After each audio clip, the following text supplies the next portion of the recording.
Listen carefully, for this story is not just about people. It is about a wound that never healed, a promise that was never fulfilled, and a drum that has been silent for far too long. Once, we were one people, one heartbeat, one nation without borders. Until chains kissed wrists, until oceans swallowed tears. Until the sky watched 400 years of pain without blinking. Now, the children who crossed the ocean have returned. But instead of finding home, they found questions. Instead of finding peace, they found storms. Instead of a mother's embrace, they found a mirror reflecting pain both sides refused to admit. So ask yourself, why are the children who screamed for home now quietly walking away again? Why does a land so rich still bleed its own children? Why do a people so strong still struggle to love each other? This is not a story of blame. This is a story of broken history, unhealed trauma, and truth that burns like fire yet heals like rain. Sit closer to the fire. Open your heart. Do not blink. For this is the tale that Africa whispers at night, and America pretends not to hear. This is the story of the returned, and why some live again. There was a time, long before loud cities and bright lights, when the world was simple. Where children played under mango trees, where elders spoke with wisdom. Where unity was not a dream but a way of life. But when the drum broke, unity broke. And when unity broke, destiny scattered like birds frightened by thunder. Those who were taken carried pain in their blood. And those who remained carried silence in their bones. Generations passed. Stories faded. But the ancestors never forgot. One day, the wind changed direction. A silent call rose from the dust. A spiritual voice echoed across oceans, whispering, "Come back home. Come back to where your story began. Come back to the land that remembers your name." And so, they came. They came with tears in their eyes. They came with hearts full of hope. They came whispering, "Finally, we are home." Africa opened her arms. Drums beat. Songs rose into the sky. Laughter danced through the air. It felt like prophecy. It felt like healing. It felt like destiny. But destiny is not always gentle. For though their skin matched, their words did not. They spoke like thunder. Africa listened like rain. They carried America in their voice. Africa carried centuries of survival in its silence. They had dreamed of paradise. They expected instant belonging. They wanted to feel like children returning to a mother who never forgot them. But they did not return to a mother untouched by suffering.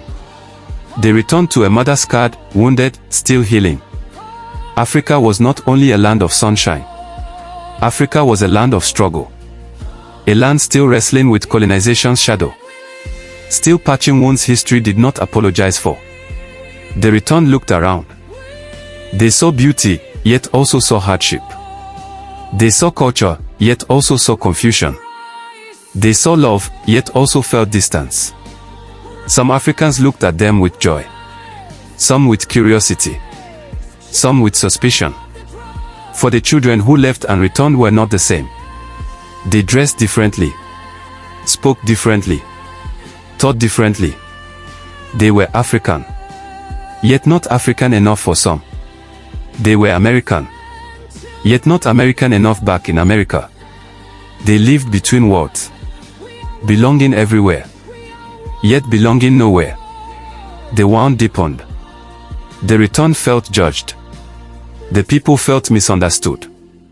Pain began talking louder than love. Unspoken accusations floated in the air. Why did you leave us?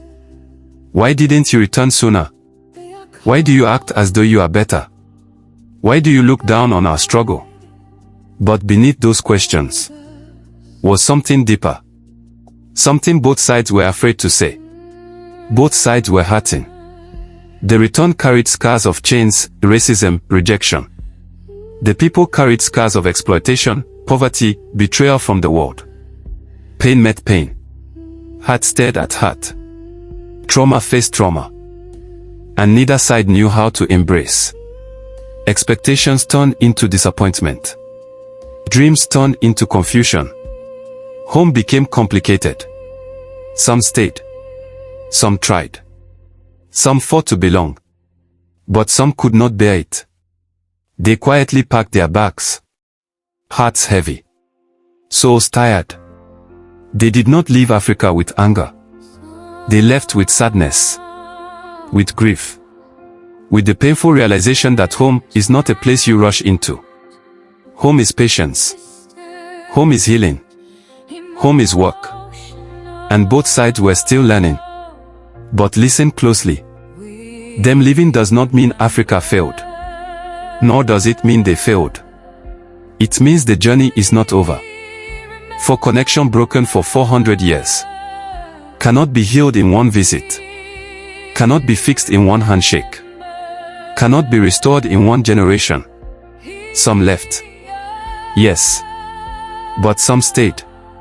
Some continue to build bridges. Some continue to learn Africa. And Africa continues to learn them. Seeds were planted. Maybe not all will grow today. But one day, roots will meet roots again. Because no matter how far the river travels, it still remembers its source.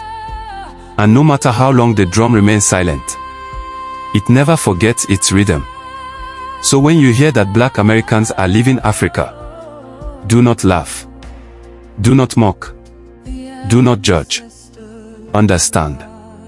They carried hope across oceans. They came searching for identity. They came seeking healing. Some found it. Some are still looking.